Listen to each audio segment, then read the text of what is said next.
Hello everybody, Jared here with carbuzz.com, and today we're going to be going over everything you need to know about the 2022 Infiniti QX60. A brief history lesson: the QX60 used to be called the J35, so you may remember it as that. They switched to QX60 a number of years ago. When it first arrived, it was based on the Nissan Pathfinder, which is still true today. This is an all-new generation of the QX60. It is based on the latest generation of Nissan Pathfinder that is also new for the 2022 model year. So in this video, I'm going to show you everything that's important on this vehicle. We're not going to drive it though, so if you want to know my driving impressions of the QX60, we have a separate video showing that. It's more condensed, more well edited. This is just going to be a longer, more in-depth look at the QX60 to show you everything you might want to know if you were considering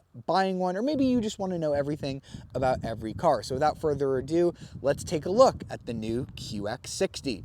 Starting with the exterior, where once again, I'm going to share my opinion that I don't think Infiniti makes any ugly looking cars, this included. Like I said, it is based on the same platform as the Nissan Pathfinder, so you will notice that things like the wheelbase are the same as the Pathfinder. However, I think that they've done enough with the styling that the two don't look the same, at least when you're just looking right at them. I think if you lined this up next to a Pathfinder and asked regular non-car people about it, they would say that those are not the same car. We've got Infiniti's sort of wavy origami inspired grille. I think it looks good here. It says Infiniti down on this chrome part. I usually don't like chrome, but I think it's done tastefully enough here. We've got these LED headlights with LED running lights. Again, very nice looking. You get 18-inch wheels as standard on the QX60, but we've got the top autograph trim here, so we've got 20-inch wheels here. They're not the best looking wheels, but they're fine. The one thing that I don't love, that I talk more about in my full review, is the suspension, which is shared with the Pathfinder. Not really the best for a luxury application. So the paint is very nice. I believe it's called Moonstone or something like that. We do have a two-tone version of it here. So we have this black roof, very Cadillac Escalade reminiscent, maybe more Range Rover, in fact. Range Rover, of course, being very popular for doing these two-tone roofs. Now here at the back, very different taillights than what you'll get on the Nissan Pathfinder, just very thin. We do have Infiniti spelled across, but you still have the Infiniti logo. So a lot of other automakers are now spelling out their brand name on the back. Infiniti has decided to do both. We have our QX60 logo down here, our all-wheel drive badge here. This vehicle is front-wheel drive as standard, but for $2,000 extra, you can add all-wheel drive. We also have our exposed tow hitch right here. Now, the one thing I do want to complain about here on the QX60 are the exhaust ports. I don't even want to call them that. Come on. These are the tackiest looking thing I've ever seen. They're chrome. They're supposed to be like exhaust pipes. Yeah, there's the actual exhaust right there. That doesn't look great. I wish Infiniti would have done something a little bit more elegant there. Now, while we're back here, I'm going to show you the trunk space. You can go ahead and open that using this little hidden button here on this little black strip. All versions of the QX60 get a power tailgate like the one I just opened, so there is no manual open tailgate here on this vehicle. We have a decent amount of space here. I'm going to go ahead and widen the view here so you can see quite well. Decent amount of space back here with the third row up, although I will say the Acura MDX is bigger in all dimensions versus the QX60 inside. So if you want maximum cargo space, the Acura MDX is superior to the QX60, as is the Cadillac XT6. I don't really like the Cadillac XT6 that much, but it is much bigger than the QX60. We do have some storage underneath here. You can see my backpack laying down in there as well. We do have some grocery hooks in here as well, which I think are quite nice. Now, I've complained about Infiniti's third row seats before because you could either get them manual and then they were very hard to reach, or they were power and very slow. Infiniti has sort of solved the issue here with these, so you can lower them down manually very easily. You've just got these two triggers here, so I can put the seats down like that. You can see that takes no time at all, and it's really not that hard to pick them back up because they have these long straps, so you don't have to reach too far to pull them back up. Or if you want, you can push these buttons right here and you can lift them up using power. And they're not super slow. They're not the fastest I've seen, but they go up in a reasonable amount of time. It's odd that they go up via power, but not down, but whatever, you know, not a huge deal.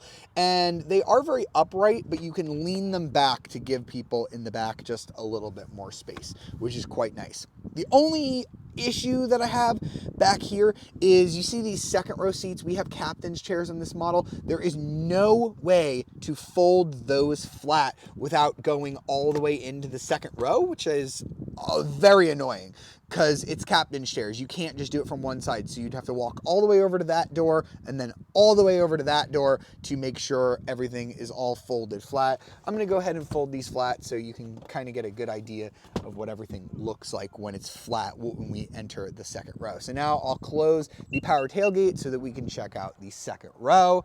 Obviously important when you're shopping for a 3-row luxury mid-size SUV like this one. Your second row seats are going to be used a lot.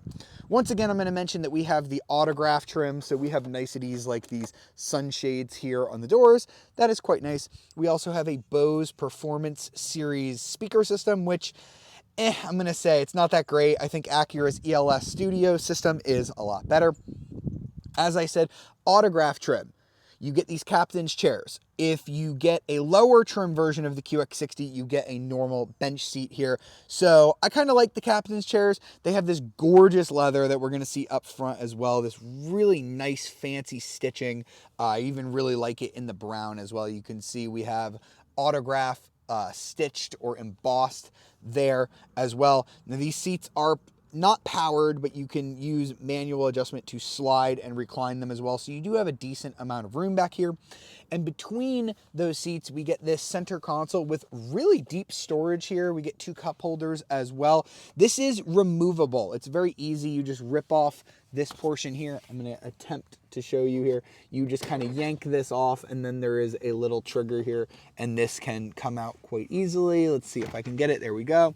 And then, there you go. See, this just lifts right out very easily. And now you have an easy pass through into the third row if you don't want to have this center console in place here. But even if you don't take it out, it is very easy to get into the third row. If you just click this button right here, watch this, it's going to eject very far forward. Look at the gap here that we now have to get into the third row. Lots of space, making this very easy, which it's not always easy to get into the third row of a car. I'm going to go ahead and attempt to show you how big the third row seat is. All right. I'm going to pull this back. Not a ton of knee room right here. My headroom is just okay as well. Not the most ever, but decent amount of space. I do have air vents back here. I do have 2 cup holders on this side plus a USB with the same over there on that side. I could spend a decent amount of time back here without getting too uncomfortable. And you saw that little button down on the side. We have another one right here that if I click it, just folds forward. Again, that is so easy to get in and out of. So good on Infiniti for making it very easy to get egress and ingress into the third row. And I mentioned I would show you what everything looks like folded. So if you use this same lever that adjusts the backrest, you can now fold this flat. Remember, we have to go all the way to the other side to do this one. A little bit of an inconvenience. You can see this one is bumping into my seat because I do have memory seats, and there we go. I do have my memory seat, which, you know, backs up to make it a little bit easier for the driver to get in and out. Now these are flat. I'm a little bit out of breath because, like I said, there should be an easier way to do that. And now, once those seats are folded, we can go ahead and drop these down. You have to pull the headrest first if it's up. Remember, no way to power them down. And you can see a pretty good amount of space back there, but not as much as what you're gonna get in the Acura MDX or Cadillac XT6. And I should mention about these back seats as well that we do have our own climate controls. We've got a USB and USB-C port. We have a household outlet right there as well. We've got our own climate controls. These seats are heated, but they are not ventilated, which is something that you can get on a Kia Telluride or a Hyundai Palisade. Infiniti doesn't offer those, but Hyundai and Kia do. Just something to think about. We also have a panoramic roof that's pretty big. It goes almost about to the back of the second row here. That is standard on the QX60. A nice touch. Now we're finally ready to talk about the front. Of course, we have keyless entry on this Infiniti model. Sorry, I had to sneeze there. Now I can show you the front seats here as well, just like the ones in the back. Beautiful stitching all the way up and down. I think it is a very gorgeous seat. I like this white piping that it has on the sides here. Again, autograph stitched in. For the first time ever, Infiniti has massage seats. You can activate them here using this button when the car is powered on. You get 3 massage modes, and you can even adjust the intensity and speed at which the seat massages you. It's not the best massage I've ever had, but it is pretty good, and I'm glad Infiniti finally offers that on one of their models. All right, so now let's go ahead and hop in. We're gonna check out the rest of the cabin here. Pretty nice. We've got a little bit of the same architecture that you're going to get in the Nissan Pathfinder, but they have dressed it up significantly for Infiniti. As you can see, we've got leather here on the dash. It's very soft. I love the quilting on it. We have some wood here on the doors as well. I think it feels pretty premium in here. We have some things that come straight from Nissan. This shifter is straight out of like a Pathfinder or a Rogue. These buttons on the steering wheel, again, kind of from like a Pathfinder or a Rogue, but they've done enough, just enough to differentiate it in my eyes. You've got your starter button down here. A little bit takes some getting used to not having it like up here, but you get used to it quite easily. Now let's talk about what we get technology-wise here, because that is new as well here on the QX60. I'm glad they finally upgraded this. We don't have Infiniti's dual screen anymore, just a single 12.3-inch touchscreen display. This is pretty similar to the one that you'll get on the new Nissan Armada and the Infiniti QX80 and the Pathfinder as well. I think it works pretty well. It does have wireless Apple CarPlay and wired Android Auto. Unfortunately, I can't show you that because otherwise my iPhone won't work for the filming of this vehicle. It works pretty well. The graphics are fine. You can customize these menus, although I don't really usually do that. Here's the only issue that I have with it. Whether you're on the Nissan format or you're using Apple CarPlay, this split screen does not go away. You cannot make this full screen ever. Just not possible. You can go over here to customize the split screen, so I can have it be a digital clock, which is not really super useful because you always have a clock there anyway. You can have a 5-day weather forecast, which is what I've been having it project, or you can have it be your audio or your navigation. I don't always want to have that, and you can't just easily swipe it from wherever you are either. You have to go into that menu. Hyundai and Kia and Genesis do this so much better, where you can just alternate between what this screen shows. You can cancel it. You can have it bring it back very easily. I really hope Nissan goes back to the drawing board with that, because you have this gorgeous wide screen display and you're only letting me use about 60% of it. That is silly, but other than that, the technology works quite well. Now we're going to move down to the climate controls. Of course, we have dual zone automatic climate controls here on this model. You can adjust the temperatures here. You can see that these are all touch capacitive buttons. They're not actually physical buttons, but you can get a nice vibration on your finger when you click the inputs, and it does move just a little bit as you touch it. I'm not a huge fan of touch capacitive buttons like this, but these are done extremely well because I can feel on my finger when I'm hitting a button. You don't just get like a beep, you actually get like a physical indication. We also have an air ionizer, which is quite nice as well. We have our heated and ventilated seat controls, our heated steering wheel as well, and thankfully we still have a good old-fashioned volume knob, because I hate those dumb touch sliders and all sorts of stuff like that. The volume knob still works best, and Infiniti thankfully has not gotten rid of it. That's not the only screen that we have here on the cabin. You get normal gauges on the base QX60, but since we have the autograph trim, we have this virtual one. It's 12.3 inches. It looks very similar to what you'll get in a variety of Nissan products, but Infiniti gives it a slightly different looking skin just to differentiate it just a little bit. Now, I have the full gauges showing here, and I can customize using this little quick click wheel here what's in the middle, so I can have it show my fuel economy, other stuff like that. Now, if I click this button right here, I can now change the meter view. So if I want the information to be just a little bit bigger, that is now going to push the speedometer and tachometers to the side. You can do this exact same thing on a variety of Nissan models, including the Mitsubishi Outlander, because Mitsubishi is part of the Renault, Nissan, Mitsubishi alliance. So I kind of wish Infiniti would have maybe changed this a little bit more for the QX60, but it looks fine, so I'm not going to criticize them too much. You also get a head-up display that is quite clear. I can see it even when I'm wearing my sunglasses, so that is quite nice as well. Here's a better look at those steering wheel controls right here.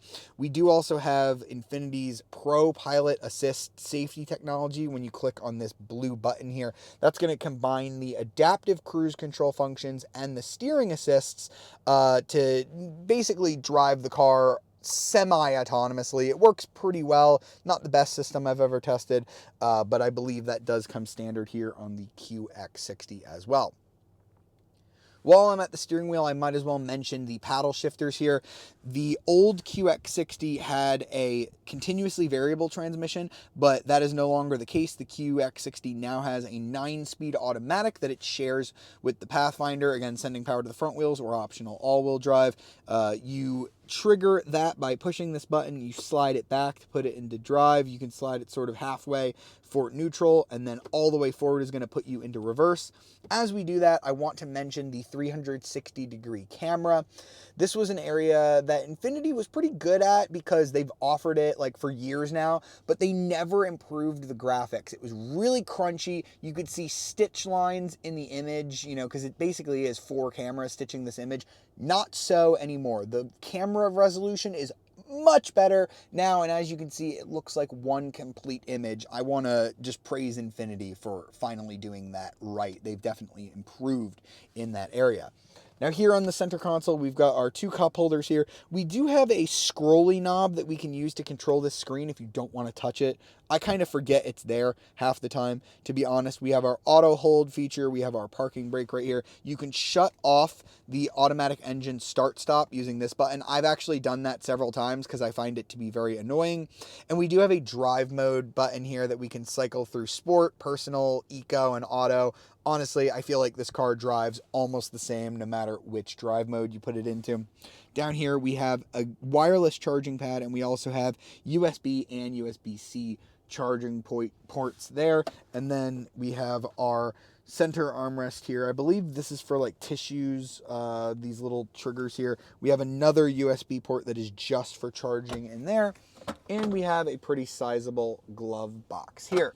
One other thing I should probably mention is the digital mirror. So as you can see, our mirror is pretty conventional right now, but if I pull this little trigger right here, it switches to a camera. So there is a camera in the back. So if you have a lot of kids sitting back there, especially kids in the 3rd row, they would block this image from you and make it a little bit difficult to see out of the back. But with the digital camera mirror, it becomes a lot easier. Now we'll finish by shutting off the car and we'll talk about the engine. I mentioned that we have a 9-speed automatic transmission that is getting fed by a 3.5-liter V6 engine. That's pretty common for Nissan. This is their VQ series of engine that they've been making for years now. There's nothing too special here. It produces 295 horsepower and 270 pound-feet of torque as I attempt to open it. Where is the latch here? There we go. Power struts, of course, 295 horsepower, 270 pound-feet of torque. Nothing crazy, but it's pretty good for the segment here. The one thing I don't love about this engine is that it doesn't have a lot of torque low down, so you do kind of have to rev it out. You'll probably only get about 26 mpg on the highway in this car too, so that's not great. Wrapping up on the price, you'll pay $46,000 roughly for the base pure version of the QX60 with front wheel drive. This autograph trim that we have fully loaded with the all-wheel drive is about $64,000. Sounds like a lot of money to pay, but I think a lot of vehicles in this segment can approach $70,000. So the QX60 is kind of a value. I think it looks really good. That interior is a huge improvement for Infiniti, as is the technology. So I think if you're looking for a luxury three-row crossover that's not super duper expensive, I think the QX60 should finally be on your shopping list. This might be the first Infiniti in a long time that I'd actually recommend, but let me know in the comments, would you buy the Infiniti QX60 or would you prefer one of this car's rivals like the Acura MDX, Lexus RX, or Cadillac XT6? And as always, be sure to leave a like, subscribe to our channel, and ring the notification bell to be alerted of our latest videos. I'll see you next time.